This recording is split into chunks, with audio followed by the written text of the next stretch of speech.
নমস্কার, আমি মিটন। আপনারা দেখা খানাই বাজার আপডেট ফেসবুক পেজ সবারই জানা আছে প্রতি বছরের ন্যায় এবছরও হয়েছে আমাদের কানাই বাজার স্থিত কানাইলাল জিউ আশ্রমে অষ্টপ্রহ হরিনাম সংকীর্তন। এই সংকীর্তনে অধিবাস পূর্ণা কীর্তন পরিবেশন করছে আমাদের আসামের পার্শ্ববর্তী রাজ্য ত্রিপুরার ধর্মনগরে।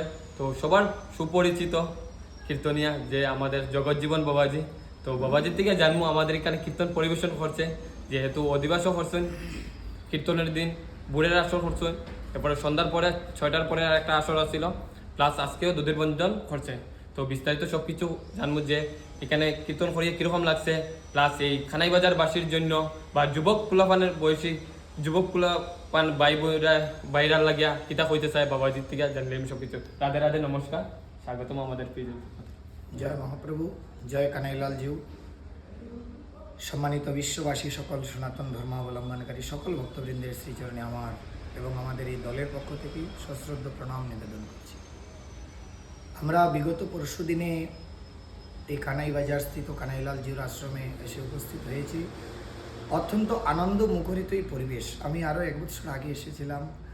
সেই স্মৃতি থেকে এখন দিন দিন স্মৃতিগুলি যেন আর একটু উজ্জ্বল হচ্ছে, বা এই কানাইলাল জিউর আশ্রমে কীর্তন করে যেন কীর্তনে প্রাণ পাওয়া যায়, যেন মনে হয় আসর উঠলে যে কানাইলাল জিউর আশীর্বাদ হয়তো ভক্তবৃন্দের উপর কৃপা করেছে। হ্যাঁ, আর আরেকটা বিষয় হচ্ছে, এখানে আমাদের সনাতন ধর্মাবলম্বনকারী ব্যক্তিবর্গ যে বা যাহারাই আছে প্রত্যেকেই হরিনাম কীর্তন শুনতে আসে এবং তারা অত্যন্ত মনোযোগ সহকারে কীর্তন শোনে। এটাই সবচেয়ে আনন্দের বিষয়।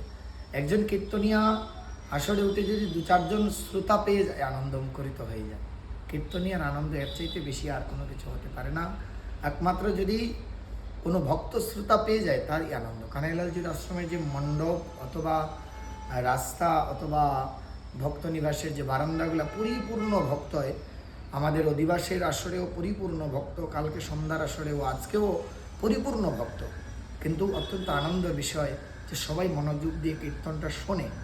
আজকালকার এই সময়ে অনেক যুবক ছেলেরা বা মেয়েরা এই কীর্তন শুনছে, বা অনেক যুবক ভাইয়েরা দেখেছি এখানে কীর্তনে উৎসব পরিচালনাতে অনেক সাহায্য সহযোগিতা করছে।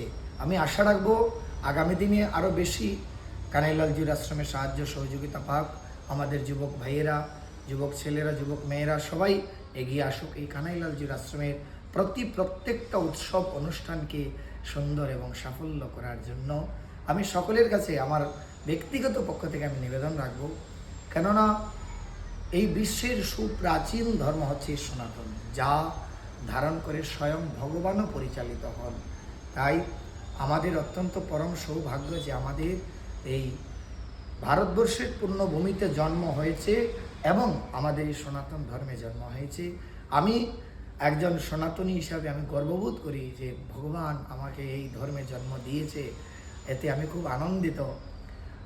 আশা করব সকলে মিলে আমরা আমাদের যে যতগুলি ধর্মীয় উৎসব অনুষ্ঠান আছে প্রত্যেকটি উৎসব যেন সবাই মিলে আনন্দে উদযাপন করতে পারি এবং সবাই মিলে যেন একটু মিলন মেলায় শায়িত হতে পারি। আজকালকার সময় দেখা যায় ছেলেরা নেশায় আসক্ত হয়ে রাস্তায় ঘাটে পড়ে থাকে, কিন্তু এই কানাইলাল জিউর আশ্রমে দেখলাম অধিবাস থেকে পূর্ণা পর্যন্ত 3টি দিবস আমরা এখানে আছি, দেখলাম না সবাই আনন্দ মুখরিতভাবে কীর্তন যজ্ঞানুষ্ঠানে সহযোগিতা করছে। আশা রাখবো আগামী দিনে আরও বেশি সহযোগিতা আসুক। কানাইলাল জিউর আশ্রমের এই যে উৎসব অনুষ্ঠান বা বাণী দিক দিগন্তে ছড়িয়ে পড়ুক। সকলের কাছে এটাই আমাদের ক্ষুদ্র নিবেদন থাকবে, কারণ সকলে মিলে করলে অবশ্যই এটা আনন্দিত আমরা করতে পারবো। নমস্কার। তো আমার বাবাজির চরণে আমার শত শত কোটি প্রণাম। তো এই ভিডিওটা বানাইবার কারণ কিতা জানেননি, আমাদের যে ওখানে যুবক সমাজ কিন্তু নেশায় আছে আক্রান্ত, যেহেতু বাবাজিরও হয়েছে, তো বাবাজিও হয়েছেন, আপনারা বুঝতে পারছেন। তো এই ভিডিওটা আপনাদের সবার কাছে অনুরোধ, এই ভিডিওটা কাইন্ডলি শেয়ার করবা, বেশি বেশি শেয়ার করবা। বেশিরভাগ যুবক সমাজ ফুলাফান আছে, যুবক যেরকম আমার লাখান বাইরা আছে, তো তার কাছে একটু শেয়ার করবা বেশি করিয়া, কারণ যুব সমাজ ওখানে বেশিরভাগ লিপ্ত আছে নেশাতে। তো বাবাজি একটা খুব সুন্দর মানে করছে, মানে কথা কইছেন, কিতা কথা কইছেন বুঝছই নি, যে বাবাজি কইছে আমাদের এখানে 3 দিন কীর্তন পরিবেশন করছে, নেশা থেকে সব বিরত নেই, কোনো উপদ্রব নেই। অনেক জায়গাতে গেলে পরে দেখা যায় উপদ্রব হয়, মানে কেন কানাইলাল জিউর আশ্রমে এসে মানে এমন একটা ব্যক্তিকে পাইনি যে সে নেশাগ্রস্ত হয়ে হেলে দুলে আসছে বা কোনো উচ্চস্বরে কথাবার্তা বলছে। খুব আনন্দমুখরিত পরিবেশ, অত্যন্ত আনন্দ পেলাম আমরা এখানে এসে। আর বাবাজির তো যোগাযোগ নম্বরটা বাবাজিরে কইমু একটু খোয়ার লাগিয়া। আমাদের যোগাযোগ নাম্বার 8837238919। এই নাম্বারে কল করলে পাবেন। বিশেষ করে রাত্রি 9টা থেকে রাত্র 11টার মধ্যেই ফোনের টাইম। কেন বলেছি এই ভিডিওটার মাধ্যমে বাবাজির নম্বরটা আমি স্ক্রিনের মধ্যে দিয়ে দিব। আর অনেকেই বাবাজির কিন্তু মানে কীর্তনে আনার লাগে খুব চিন্তাধারা করে, মানে বাবাজির কন্ট্যাক্ট নম্বর অনেকেই আছে, পায় না বাবাজি। তো তার কারণে দিছি রাধে রাধে। আর আমার যদি কথার মধ্যে ভুল ত্রুটি হয়ে থাকে সবার কাছে আমি ক্ষমাপ্রার্থী। আর নতুন হয়ে থাকলে প্লিজটা ফলো করবা। ধন্যবাদ জানিয়ে এখানে ভিডিওটা শেষ করে নিচ্ছি।